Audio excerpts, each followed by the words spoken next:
मित्रांनो नमस्कार. मी आपला सूरज हेमके, जिव्हाळ्याची भिंत अन्नदान छत्राचा सचिव.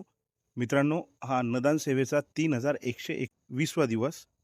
मित्रांनो, कर्तृत्व जर चांगलं असलं तर पुण्य नशिबी आपल्या येते आणि मनात जर प्रामाणिकता असली तर अंतर्मन देखील जिंकता येते. याच अंतर्मनाने गेल्या 3120 दिवसापासून निराधार मनोरुग्ण, व्यथित, वंचित, पीडित या संपूर्ण घटकांच्या मुखी अन्नदान छत्राच्या माध्यमातून आम्ही गेल्या 3120 दिवसापासून नियमितपणे, अविरतपणे, ऊन वारा पाऊस या परिस्थितीत देखील निराधार मनोरुग्ण, व्यथित, वंचित, पीडित, अपंग या संपूर्ण घटकांच्या मुखी अन्नाचा घास गेल्या 10 वर्षापासून सातत्याने भरवित आलेला आहो.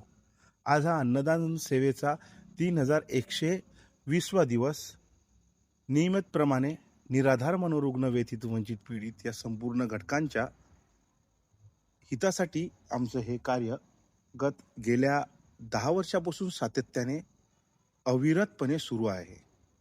या सेवेमध्ये चांगल्या लोकांची साथ असल्यामुळे आजपर्यंत हे कार्य इथपर्यंत टिकलेलं आहे. मित्रांनो, कुठलीही आर्थिक पाठबळ नसून देखील एका सामान्य घराण्यातले आम्ही युवक 10 वर्षापासून निराधार